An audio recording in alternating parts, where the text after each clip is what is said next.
Hi everyone and welcome to my guide for the Golem Necromancer in Season 11. This is effectively a new build. It has a new unique, the Grave Bloom Mace, that allows you to get 3 golems at once, and this creates this archetype now. So previously it was possible to play with golems, but it was definitely far behind other minion archetypes. But now it is actually really good. This is one of the overall best builds for necromancers. There are other builds out there. Some of the old stuff still works really well, like Bone Spirit and the Skelly Mages, for example. But golems is certainly one of the kind of like new exciting things to try. So I played it on a PTR. It was pushing pretty high.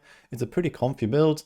And also for like farming, it's relatively decent, for example. So you're gonna have a pretty smooth ride as soon as you get the like main item, the Grave Bloom, online.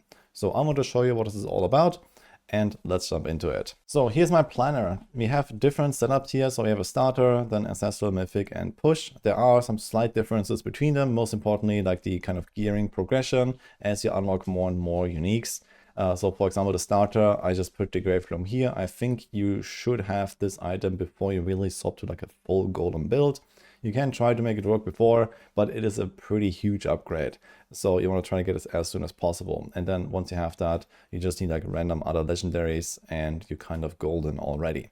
And then as you unlock more stuff, there are some uniques you want to throw in here. For example, the Blood Moon Breaches is on the pants slot, a very strong damage upgrade. It also has this Hellbent Commander and the Golem Mastery ranks, for example, plus this extra cursed enemy damage.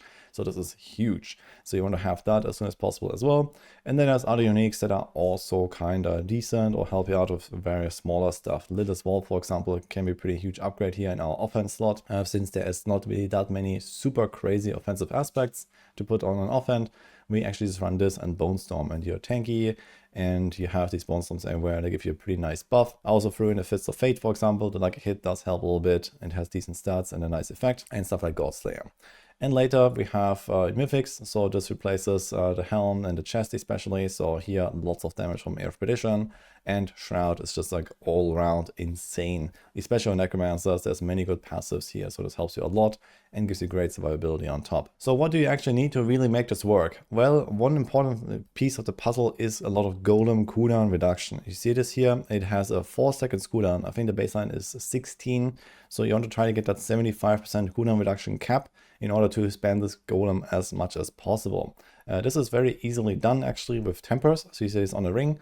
Golem active cooldown reduction is can roll really high. And now in the future, we can also get greater affix tempers. We don't know how often that will happen, but this will be a relatively easy way to cap out this cooldown. So basically just 2 of those tempers with good rolls will do the job pretty much. And you have like some small little extra cooldown to get on like your Lilith's Wall, for example. Or you can put like a 3rd temper here and you have it easy peasy. But you want to get this going from the start. So even on like the starter variant, for example, you want to try to get that golem active cooldown reduction temper. This is kind of important. On top of that, we have an aspect here, which is the Fell Gluttony aspect. So this allows your golem active to do some AoE splash damage, and then it also resets its cooldown, and it also gets some extra damage upgrade. And this is kind of important here. So the active part of the golem activation, this is where most of the damage comes from. We use the Blood Golem here. So the Blood Golem has like some sort of like blood AoE splash ability.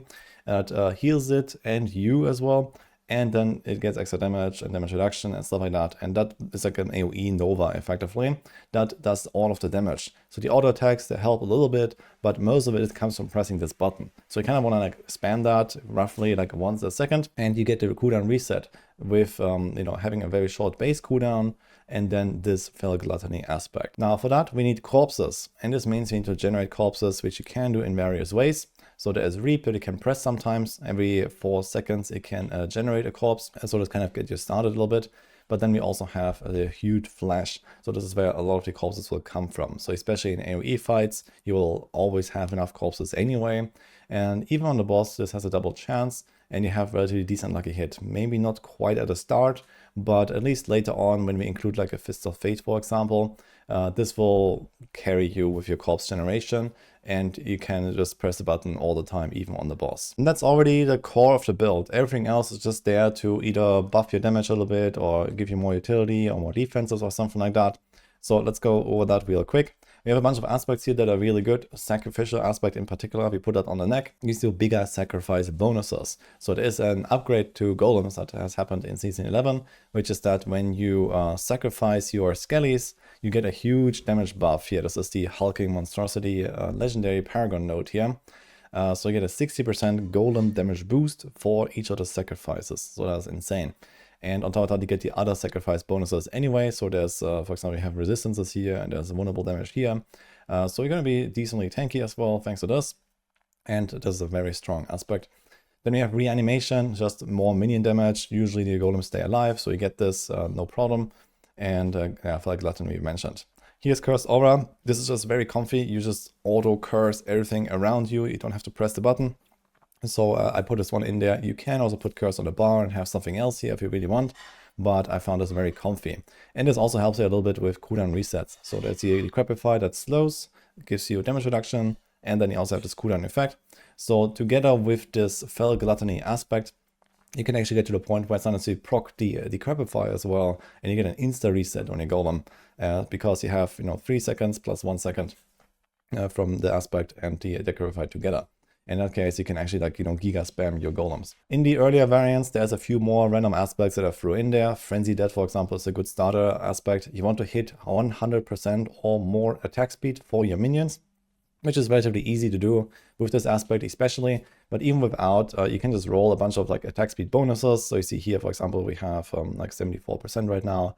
And then there's also summon attack speed that you get from Kalan's Edict and the Paragons. So you get roughly half of that already. This is important for the Cult Leader Legendary Paragon node, where your minions get a bonus to their damage based on their attack speed up to 100%.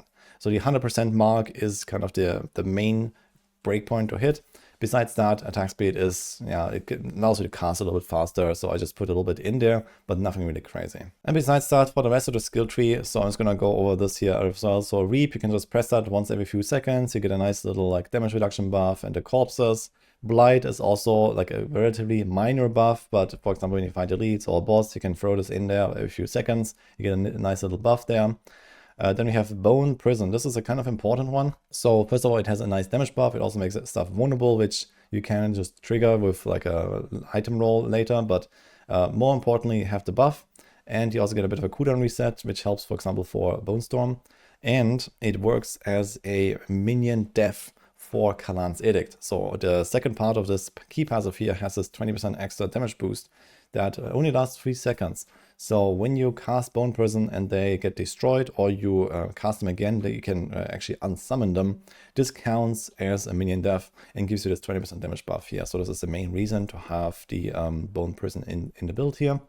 Decrepify for the cooldowns and the damage reduction, very nice. Corpse tendrils, we also have some corpse tendril size, for example, tempered on our boots. Like this, you can pull in the entire screen. You generally want to try to have monsters kind of clumped up in a little spot, so that you hit them all with the golems and the AoE, because they don't have the largest AoE really, but they have decent coverage at least, so you don't have to be very precise. You can also get a bit of extra healing, which is nice with the blood orbs. And lastly, Bone Storm. So while this is a minion build, you might wonder, okay, why not Army of the Dead or something like that? This just doesn't really do much for us, and we just go with the Bone Storm buff here. And we have the Lidless Wall as well, which gives you a really nice damage amp. So you have damage reduction, attack speed, crit. This just makes it very easy to cap all of your stats effectively. And you can pretty much keep this permanently thanks to the cooldown resets that you get from, for example, Decrepify and Bone Prison. And everything else is just a bunch of passives. So there are a few really strong passives in particular that I want to highlight. So Hellbent Commander was changed. It now no longer has this 7 minion requirement. So this is why it's included. This is actually a pretty big buff to this build compared to what we have seen on the PTR, where it was already pretty good. And yeah, you basically get double damage now or something like that. Then we have the Golem Master here. This is kind of the #1 passive. It gives you 25% extra per point. So you want to try to get as much as possible from this. And we also have stuff like Memento Mori, the sacrifice bonuses, very strong stuff. And there's a bunch of other smaller stuff here, like damage reduction and so on. You want to kind of pick that up. But another thing that is kind of important here is the Necrotic Fortitude. So this gives you barriers as a lucky hit. It's a pretty important survival tool. So another reason to stack lucky hits a little bit. We see that as well, for example, in my setup with Fist of Fate.